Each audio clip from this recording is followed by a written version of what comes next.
Bonjour à toutes et à tous, bienvenue sur KTV, Kwezi FM, le live Facebook de KTV également pour un temps de parole spécial préfet de Mayotte, Jean-François Colombet, bonjour. Bonjour Patrick Millon. Merci d'être avec nous, on a beaucoup de choses à voir avec vous. D'abord, merci d'avoir accepté effectivement de venir partager ces 2 temps de parole avec nous parce que l'actualité est importante, l'eau. Priorité, c'est une attente énorme des Mahorais, ce qui se passe avec le Siam également, les pompiers, le social et les promesses d'Emmanuel Macron. On va commencer par les promesses de notre président de la République, si vous êtes d'accord. Une question, on va peut-être pas passer tous les points en revue, mais comment vous allez faire, vous qui allez mettre en place ces promesses, par exemple pour faire 800 classes avant 2 ans et demi? Alors, c'est important, la question scolaire est une des grandes annonces du président de la République. Vous avez raison de commencer par là. Qu'a dit le président de la République? Il a dit qu'avant la fin du mandat, nous aurions créé 800 classes au minimum en création ou en rénovation. Moi, je préside un comité de pilotage avec le recteur tous les mois. Nous suivons notre programmation. Je peux vous dire que nous tiendrons cet objectif. Tous les mois, on met les services du rectorat, les services de la DEAL, et nous regardons dossier par dossier l'état d'avancement des travaux, l'état d'avancement des chantiers. Nous aurons créé, avant la fin du mandat du président de la République, 1019 classes, créer ou rénover 1019 classes. Mais comment c'est possible? Ça fait plus d'une classe par jour, monsieur le préfet. Ça fait plus d'une classe par jour. Et pour la seule programmation de 2020, que nous avons arrêtée il y a 3 jours avec le recteur, et qui sera pré-notifiée au maire probablement dans les 10 jours, pour 2020, nous aurons au minimum 1 chantier par commune. Et pour beaucoup de communes, nous en aurons 2, voire 3. Donc le président de la République, 800 classes créées ou rénovées avant la fin du mandat, ce sera tenu. Et vous pouvez enregistrer ces propos parce que vous pourrez les repasser à la fin du mandat et vous vérifierez que j'ai dit la vérité. La deuxième annonce extrêmement importante du président de la République sur la question scolaire, le recteur y est revenu très largement, c'est qu'il faut qu'on mette fin à la rotation avant 2025. Moi, je vous dis, et là aussi, on travaille la main dans la main avec le recteur et les maires, naturellement, qui sont les principaux concernés, puisqu'ils sont maîtres d'ouvrage de leurs écoles. Eh bien, nous aurons mis fin à 70% de la rotation avant la fin du mandat, et il n'y aura plus du tout de rotation en 2025. Enregistrez mes propos, et je reviendrai sur votre plateau pour qu'on les écoute le moment venu. C'est noté. Voilà. C'est noté, monsieur le préfet. Un autre moment fort de la visite présidentielle, ce que beaucoup de Mahorais attendaient, la fameuse piste longue. Et là, à partir du moment où il a parlé de la piste longue, la polémique est partie comme une traînée de poudre. Plus d'études, mais on va faire une étude pour étudier. Qu'est-ce qu'il a dit exactement et qu'est-ce qu'on doit retenir? Est-ce que oui ou non, cette piste longue va voir le jour? Alors, et si oui, quand et comment? Alors, Patrick Millon, je crois que le président de la République a été très clair. Il y en a effectivement qui ne veulent pas tout à fait entendre ce qu'il a dit. Mais qu'a-t-il dit?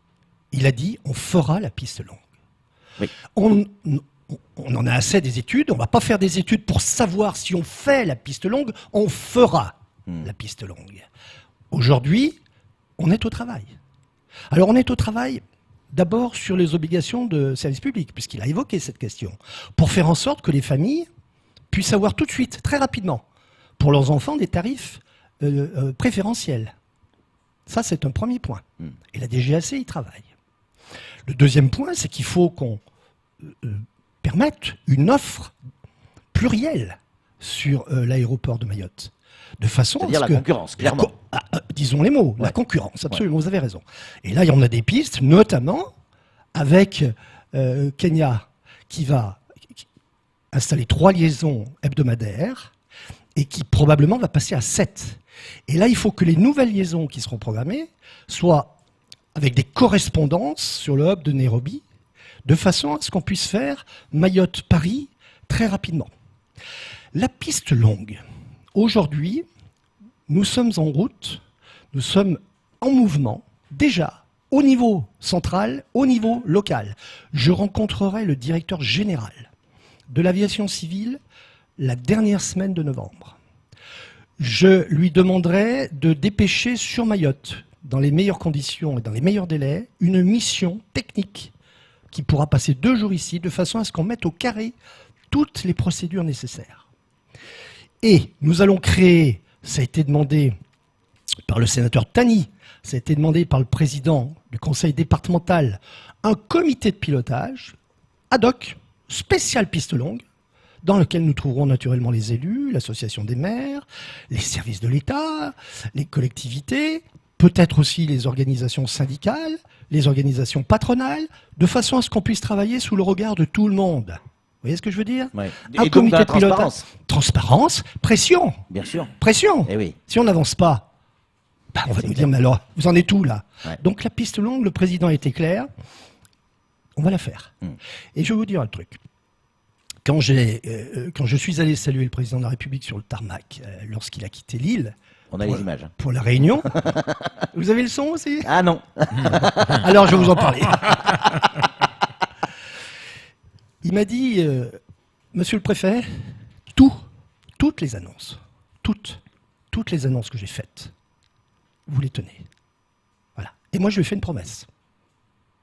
À la lettre, monsieur le président. Donc on va se mettre au travail. Nous sommes déjà au travail. Cette piste longue, monsieur le préfet, c'est rassurant ce que vous nous dites, hein, parce que bon, on n'avait pas le son de cet entretien. Mais non, mais c'est très très important, parce qu'on a tous envie d'y croire. Mais on nous l'a tellement promis. Vous le savez, de Chirac, Sarkozy, Hollande, Macron, tout le monde nous l'a promis. Chirac l'avait même écrit, c'était en 2001, si je dis pas de bêtises. Pourquoi cette fois-ci on doit y croire? Parce que Qu'est-ce qui a changé? Parce qu'on est sorti de l'époque, parlons-nous librement. Le nouveau monde? On est sorti de l'époque où le dire était plus important que le faire. Aujourd'hui, c'est différent. Quand on dit, on fait. Et je pense que le président de la République, le gouvernement tout entier, est totalement mobilisé sur ces sujets. Il n'y a pas d'annonce. Je vais même vous faire une deuxième confidence. Moi, j'aurais souhaité qu'il y ait des annonces sur un sujet que je n'évoquerai pas ici, puisqu'elles ne sont pas intervenues, ces annonces. Mais elles ne sont pas intervenues parce qu'on n'avait pas l'absolue certitude qu'on serait capable de les tenir. Donc, ce qui a été dit, ça sera fait. Voilà. Est-ce qu'on a une idée, pour répondre à la question que certains se posent, une idée de date du premier, parce que c'est symbolique, le premier coup de pioche, c'est un peu caricatural, mais le premier coup de pioche pour cette piste longue, les travaux vont commencer quand? Est-ce qu'une période, une fourchette? Alors, enfin, une pioche. Il faut désormais qu'on entre activement, et encore une fois sous le regard des élus, sous le regard des syndicats, sous le regard de tout le monde, de tout Mayotte, hein, des médias, tout le monde. Il faut qu'on sache désormais comment on fait cette piste longue. Comment? Alors il y a déjà un certain nombre d'études, mais il faut qu'on travaille, ce qu'a dit le président de la République, la faisabilité, d'accord? Pour dire si elle est comme ça, si elle est comme ça, si elle va là-bas, si elle revient là, etc. De détails techniques. Ça, je pense qu'il nous faudra au minimum 18 mois. C'est-à-dire que à mi-2021, nous serons en situation probablement de lancer des procédures précises pour engager les travaux 6 mois, 1 an après. Donc dans 18 mois, grosso modo. Dans 18 mois, je pense que nous serons en mesure de lancer des procédures de commande publique, etc. etc. Ouais, 18 mois, c'est un délai extrêmement optimiste, mais c'est l'objectif que nous nous fixons. Ouais. Il a évoqué, plus qu'évoqué, le port. Il dit on a besoin d'un grand port maritime, un port international. Ça veut dire quoi? Ça veut dire que on va changer, il veut changer le mode de gestion du port. Aujourd'hui, le port est une délégation. Le port, c'est l'État qui délègue au conseil départemental et qui délègue à Idanel. Aujourd'hui, le port, c'est le conseil départemental. Oui. Et le conseil départemental délègue effectivement à Madame Nel. Oui. Sur le port, vous connaissez les difficultés de gouvernance qu'on a rencontrées. Oui. Aujourd'hui, je pense que le dialogue est renouvelé. Je ne dis pas que tous les problèmes sont réglés. Oui. Je dis qu'on est davantage aujourd'hui sur une situation apaisée. Oui. Il y a encore du chemin à faire. Ce qu'a dit le président de la République, c'est qu'on allait probablement changer un peu la gouvernance en introduisant au sein des instances de gouvernance du port la présence de l'État.